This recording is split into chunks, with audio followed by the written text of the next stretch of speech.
Hey guys, it's Evan. You're getting another in the car update because on my break at work seems to be the only free time I have because me and Stephanie work all the time. Things are going pretty good. We still both got our jobs at Whole Foods. Stephanie's got her other job at the salon, which is going great. Her business has been picking up. We have two new additions to our family. We just got two snakes. I have they're both ours, but you know how it is with pets. You know, everybody has their baby. Stephanie's baby is a little reticulated python that she's named Riziri, and I have a California king snake, and his name is Leonidas, and we just call him Leo. So we're excited about that. That's fun. So far as transitioning goes, I'm still on supplements, not really doing anything else. But for those of you who are out there, and whether for medical reasons or financial reasons or family reasons you can't start tea, I do recommend going ahead and trying to take some supplements, because I'd let my hair get kind of shaggy, hadn't done much with it, and the last time that Stephanie cut my hair, I discovered that I have sideburns. I know that seems like a silly thing, and I know that the growth is really slow, like not anything like what you would expect on hormone replacement therapy, but it actually does work. They're like way longer than they used to be. They used to be like all the way up here. It was ridiculous. But enough about that. Today I wanted to talk about social interactions and how my transition has affected our social interactions. Now, me and Stephanie both have always had social anxiety, and we both did the exact same thing to get over it. We would get really drunk and just be loud and crazy, life of the party, fun to be around, but pretty much just mask it with alcohol. Not saying that there's anything wrong with drinking. I still do drink in moderation every once in a while, but I mean, I don't get shitty drunk, and most of the time when I am drinking, it's just like at home with a few people, and that doesn't give me anxiety, so you know, that's how that goes. But since I have come out, you know, we don't go out as much anymore, and we don't, we just don't socialize as much as we do, and part of that is because just being in a relationship, we don't go out as much as we used to. I mean, we don't party anymore. Stephanie can't drink at all because of her heart condition, and you know, I don't drink very often.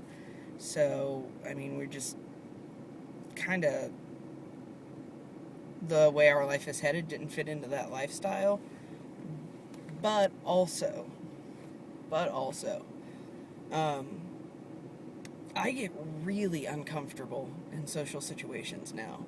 Like I said, I've always been uncomfortable, but I was able to mask it. And now that I don't do those things as much, it's really hard to be able to put that wall up to where it doesn't affect me like it used to. Not too long ago, about a week ago actually, I went to a funeral with my father for a mutual friend of ours who had passed away. And even though I had my father there, who still has trouble but does his best to, you know, respect my chosen name and respect my pronouns, slips up now and then, always corrects himself because he's awesome like that. And I had a friend of mine who I've known like well over a decade. You know, she's been like the only friend of mine from high school I even keep up with in the first place. And you know, she's really good with my name, with my pronouns. I had allies there, so I would have thought that it would have been easier to deal with, and maybe it was because I was in a more emotional state than, you know, I usually would be, since it was at a memorial service. But partially just because there were so many strangers. It was really hard for me to stick around. I ended up leaving like maybe 30 minutes after the service was over. I mean, I was just like, bam, out of there. And I didn't really think about it until I was on my way home. Um, but it made me incredibly uncomfortable just because I know that people were misreading me and misgendering me, and not only could I see it in their eyes, but I got a lot of she's and ma'ams and miss and girl and whatnot. Um, and I don't ever think that you should transition because of how other people think of you. I think that you should transition because, what you see in your mind and what you see in your body need to be one. I understand that. That's really why I'm transitioning. But it's really hard getting assaulted by that much misgendering all at once. And I'm not gonna blame all of our lack of social interaction on me, because I mean, like I said, Stephanie has social anxiety as well, and it's hard for her to get out. So it's kind of like the blind leading the blind. Both of us knowing that we need to be more social, but we're like, I don't really want to. Do you want to? Nah, not really. Don't get me wrong on that either. We're not complete hermits. If we want to go hang out at a friend's house, or they want to come kick it with us, that's totally fine. That doesn't bother me. But then in turn, I have control of that situation. If I'm comfortable enough to go to your house or have you come to mine, obviously you respect me and Stephanie. You respect my pronouns. You respect our sexualities. That's just kind of a given. When I don't have the control of the situation, though, it does make it very hard. And there are some days that my anxiety gets so bad that I just can't do it. I just cannot. I just kind of curl up in a ball and I'm like, fuck this man. But for one, I am thankful for Stephanie, because she's like my main source of love and support, and just keeping me from losing my brain on days like that. But sometimes I wish that social interaction didn't make me feel that way so bad.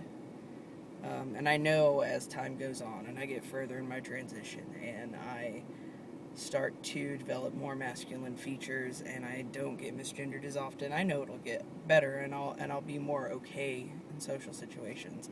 I just always feel so awkward and quiet now.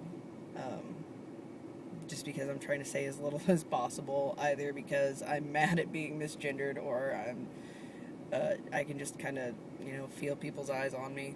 You know how it is when you're like in the transition process, and you can tell that you're too masculine to be read as a girl, but you're not quite masculine enough to be read as a guy. So you're just kind of like, oh god, I know that I stand out really bad right now and everyone's staring at me. Oh my shit. That's kind of what it feels like. But I don't know. I guess this is just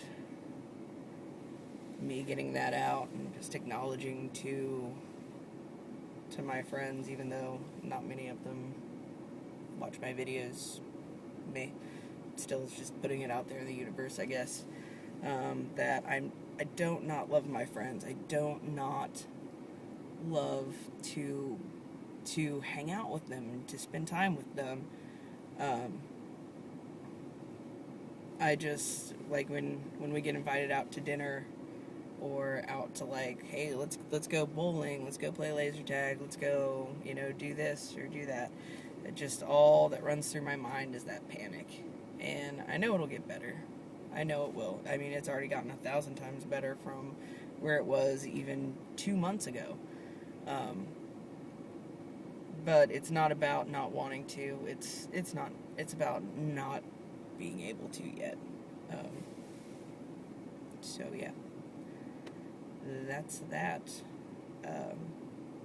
So I guess I'll go. I did want to say one more thing.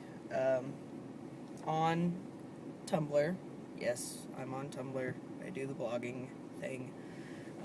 there is this survey going around in the trans community, and it's called the 30-Day Trans Challenge. And I'm going to be doing it, but not on Tumblr. I'm going to be doing it on here on YouTube. I'm not doing it in 30 days because one video a day is a little too much, dude.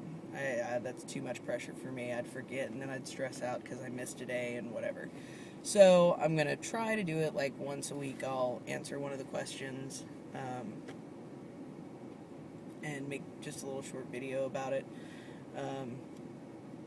Hopefully Stephanie is going to be able to do a video soon, which would be awesome, so she could like give her feedback on things.